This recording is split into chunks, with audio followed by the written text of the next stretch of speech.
Hello बच्चों, आपका इस वीडियो में स्वागत करता हूं और स्वागत है आपका साइंस कोचिंग सेंटर में।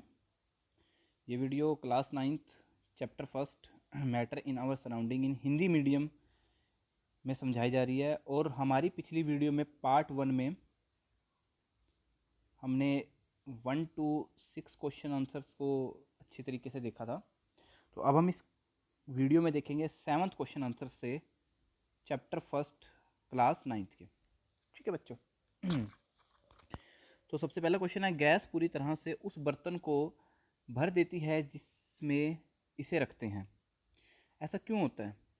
क्योंकि गैस के कणों के बीच गतिज ऊर्जा अधिक होती है, जिसके कारण आकर्षण बल ना के बराबर होता है। तो इसलिए जो गैस है पूरी तरह उस बर्तन को भर देती है। चलिए बी पार्ट की तरफ बढ़ते हैं। 7th क्वेश्चन के इंपॉर्टेंट क्वेश्चन है, गैस बर्तन की दीवारों पर दबाव डालती है। क्या बात सत्य है कि गैस बर्तन की दीवारों पर दबाव डालती है? आंसर देखते हैं हम इसका।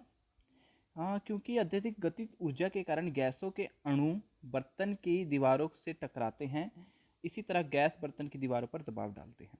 बिल्कुल, जो गैस है वो बर्तन की दीवारों पर दबाव डालते हैं। इसका उदाहरण आप अपने घर पे सिलेंडर पे भी देख सकते हैं। आप अगर उनको हल्का सा हिलाते हैं तो आपको उनकी गैस की जो दबाव है वो आपको सिलेंडर की वॉल के ऊपर आसानी से दिखाई देगा। तो चलिए बात करते हैं हम इसके थर्ड पॉइंट में, लकड़ी की मेज ठोस कहलाती है। ऐसा क्यों? क्योंकि लकड़ी दृढ़ होते हैं, इसका आकार आयतन निश्चित है, इसलिए ये क्या कहलाती है? ठोस। और बच्चों एक ठोस मैंने एक और एग्जांपल दिया था, एक रबड़ का। अगर रबड़ हम उसको स्ट्रेच कर दें, अगर उसको फैलाने के बाद वापस अपनी उसी अवस्था में आ जाते हैं, वो भी एक क्या कहलाती है? ठोस। चलिए इसके डी पार्ट में हम नज़र मारते हैं। हवा में आसानी से अपना हाथ चला सकते हैं, लेकिन एक ठोस लकड़ी के टुकड़े में हाथ चलाने के लिए कराटे की दक्ष होना पड़ेगा। कितना इंटरेस्टिंग क्वेश्चन है कि हवा में तो आप आसानी से हाथ चला दो बच्चों, लेकिन अगर आई लकड़ी तो वही लो वही टाई टाई होगी फिस।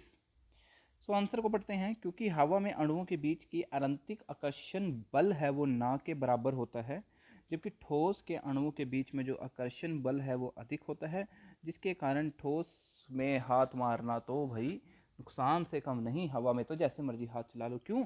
क्योंकि उनके अंदर जो अणु के बल है, अणु के आकर्षण बल है वो क्या है? ना के बराबर। और ठोस में अणु के आकर्षण बल ज़्यादा है, जिसके कारण उसमें हम हाथ चला नहीं सकते। चलिए 8th क्वेश्चन की तरफ बढ़ते हैं। बहुत ही इंटरेस्टिंग मज़ेदार क्वेश्चन है। सामान्यतः ठोस पदार्थों की अपेक्षा द्रवों का घनत्व कम होता है, लेकिन आपने बर्फ के टुकड़े को जल में तैरते हुए देखा होगा। पता लगाइए ऐसा क्यों? भैया मेरे पास पानी है। बच्चों ने बोला, सर सर यहाँ तो बर्फ तैर रही है, इसका कारण बताओ। तो इसी का कारण हम बात करते हैं इस आंसर में। क्योंकि ठोस का टुकड़ा ठोस होने के बावजूद उसमें हवा के बुलबुले अंदर कैद हो जाते हैं, जिससे बर्फ का घनत्व जल के घनत्व से कम हो जाता है। क्या होता है बच्चों, जब जल से एक बर्फ बनती है, इसके अंदर जो हवा के बुलबुले हैं इस कठोरता के अंदर इसमें कैद हो जाते हैं। कैद हो जाने के कारण इसका घनत्व होता है जो बर्फ का, वो पानी से भी कम होता है, और यही कारण है कि वो पानी में तैरता है। चलिए निम्न एक और, ये आपका बहुत ही इंपॉर्टेंट है, पेपर में 110% आएगा कि आपको कुछ वैल्यू दे दी जाएगी सेल्सियस में या फिर केल्विन में, आपको बदलनी है उसके अपोजिट। तो 300 केल्विन दी हुई है, हमारे पास फॉर्मूला था ताप इज इक्वल टू 300 माइनस 373। ठीक है, तो आंसर क्या होगा इसका? केल्विन माइनस 273, ये था फॉर्मूला ना बच्चों। तो हम लगा देते हैं यहाँ पर फॉर्मूले को, 300 माइनस 273 27 डिग्री सेल्सियस। बी की तरफ बढ़ते हैं। भाई सेल्सियस ताप कैसे निकाल लेंगे? इसकी केल्विन में से हम 273 को माइनस करके हमारा आ गया सेल्सियस ताप। इंटरेस्टिंग बात यह है बच्चों की वैल्यू नेगेटिव नहीं आएगी, हमेशा जो वैल्यू होगी वो एक स्टैंडर्ड वैल्यू होगी। 10th क्वेश्चन में हमारे पास सेल्सियस में दिया हुआ है। निम्नलिखित क्वेश्चन पढ़ लेते हैं, निम्नलिखित तापमान पर जल की भौतिक अवस्था क्या होती है? बेटा तापमान जैसा भी हो, जल की कुछ भौतिक अवस्था होती है, उसमें क्या 250 डिग्री सेल्सियस पर तो वो गैस बनता है, 100 डिग्री पर वो उबल जाता है, और 0 डिग्री पे वो बर्फ बन जाता है, जिसको ठोस बोलते हैं। लेकिन वो ठोस की अवस्था में नहीं होता, वो द्रव्य से भी पीछे होता है क्योंकि उसका घनत्व क्या होता है, कम। चलिए बच्चों, हम बात करते हैं 11वां क्वेश्चन, 11वें क्वेश्चन की तरफ। किसी भी पदार्थ की अवस्था परिवर्तन के दौरान तापमान स्थिर क्यों रहता है? किसी भी पदार्थ की अवस्था परिवर्तन के बाद उसका तापमान क्यों स्थिर रहता है बच्चों? कोई एक पदार्थ ले लिया, उसके अंदर परिवर्तन हो गया, लेकिन उसका तापमान अब स्थिर हो गया, उसका तापमान बढ़ा नहीं, ऐसा क्यों? क्योंकि दी जाने वाली ऊष्मा उसके कणों के बीच आकर्षण बल को तोड़ने के लिए होती है, ना कि उसको परिवर्तन करके उसके अंदर गुप्त, देखो दोबारा पढ़ते हैं हम इसको, क्योंकि जो उसके अंदर दी वाली ऊष्मा उसके कणों के बीच आकर्षण बल को तोड़ने में प्रयुक्त होती है। अतः इस प्रकार अवस्था परिवर्तन के द्वारा दी गई ऊष्मा गुप्त ऊष्मा कहलाती है। क्या हुआ बच्चों कि एक मेरे पास सॉलिड है, सॉलिड को मैंने ऊष्मा दी और एक पानी में बदल गया।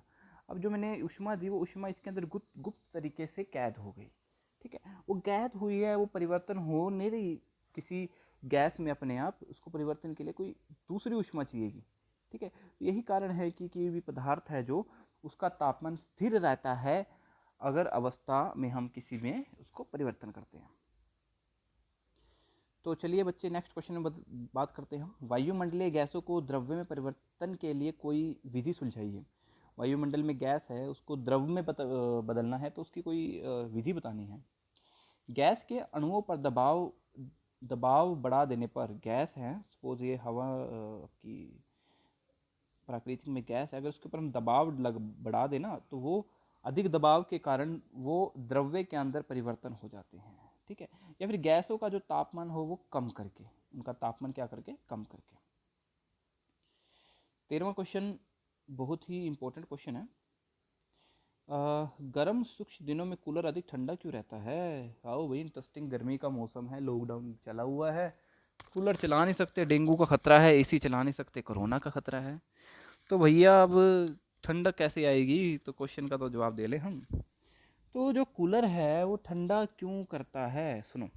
क्योंकि गर्म शुष्क दिनों में वायु की नमी आर्द्रता कम होती है, वायु में नमी नहीं होती, वायु के अंदर क्या होती है, गर्मी, तापमान अधिक हो जाता है, जिसके कारण वाष्पीकरण दर बढ़ जाती है, और हम जानते हैं वाष्पीकरण से शीतलता उत्पन्न होती है। अतः कूलर के अंदर ठंडी हवा निकलती है और वो क्या हो जाती है, हमें ठंडा रहता है। क्या होता है, थोड़ा उदाहरण बताते हैं हम आपको। ये कूलर बना लेते हैं, ठीक है, कुछ ऐसा कूलर बना लिया मैंने, एक मिनट, ऐसे होता है, ठीक है, बना लिया बच्चों।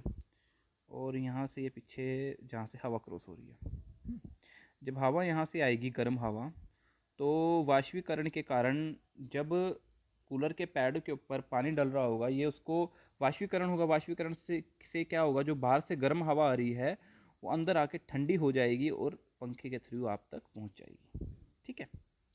चलो हम 14वें क्वेश्चन पे बढ़ते हैं। गर्मियों में घड़े का जल अधिक ठंडा क्यों होता है? क्योंकि घड़े में बहुत अधिक संख्या में छिद्र होते हैं, जिससे पानी बाहर रिसता रहता है, इसका वाष्पीकरण हो जाता है, इसी तरह घड़े का पानी बाहर आता रहता है, और वाष्पीकरण में कम हुई ऊर्जा को पुनः घड़े और शेष बचे जल में वाष्पीकरण की गुप्त ऊर्जा के रूप में ले लेता है। यही प्रक्रिया चलती रहती है और घड़े का पानी क्या रहता है, चिल्ड।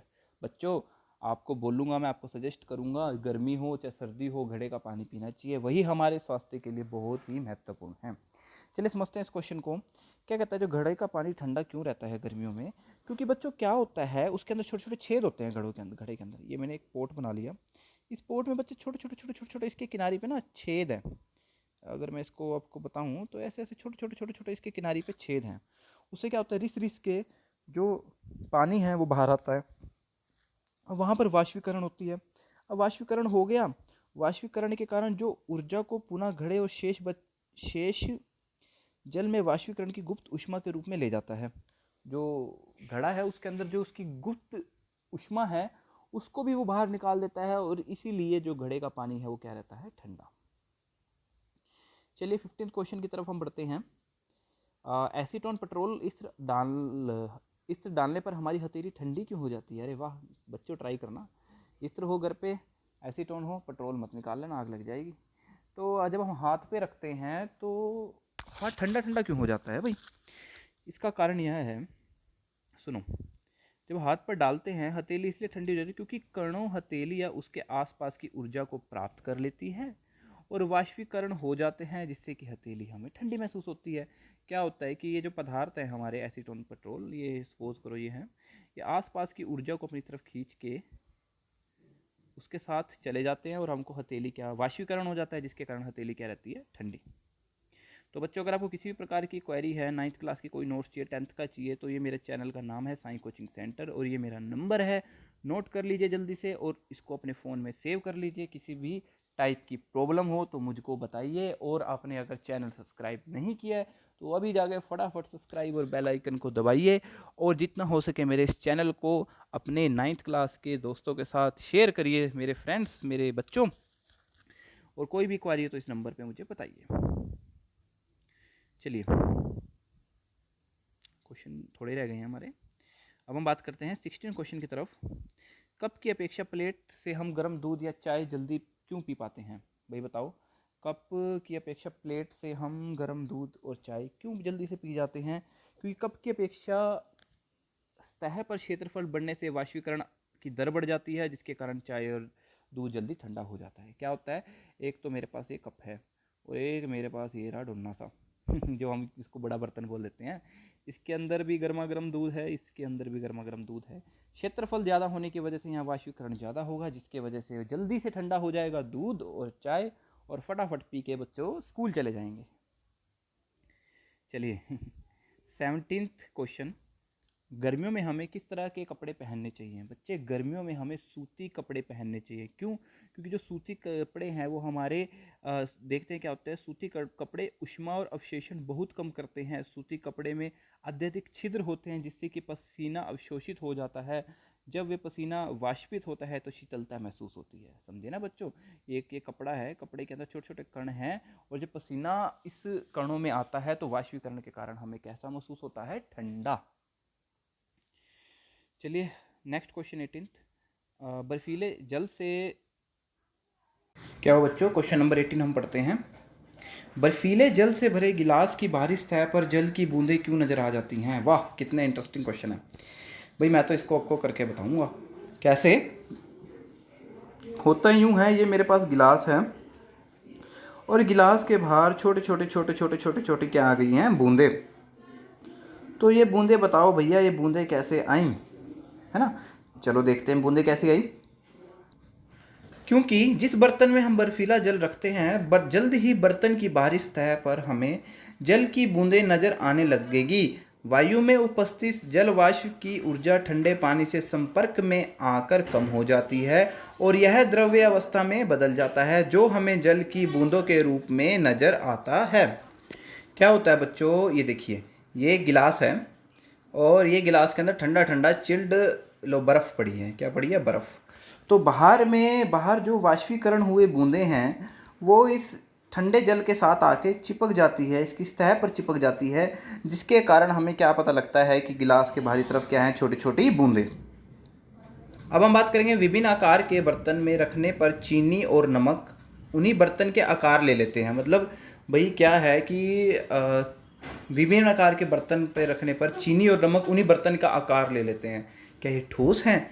हाँ, चाहे चीनी या नमक हो, अपने हाथ में ले या किसी प्लेट में जार में रखें तो क्रिस्टल की आकार नहीं बदलते, इसलिए ये क्या कहलाते हैं? ठोस। मैंने आपको बताया था कि जो एक चीनी होते हैं ये एक क्यूबिक शेप में होते हैं, ठीक है, और क्रिस्टल फॉर्म में होते हैं, जिसकी वजह से अपनी शेप नहीं बदलते और ये क्या कहलाते हैं? ठोस। तो बच्चों यहाँ पर हमने क्वेश्चन आंसर कर लिए। Class 9th chapter 1 matter in our surrounding, हमारे आसपास के पदार्थ।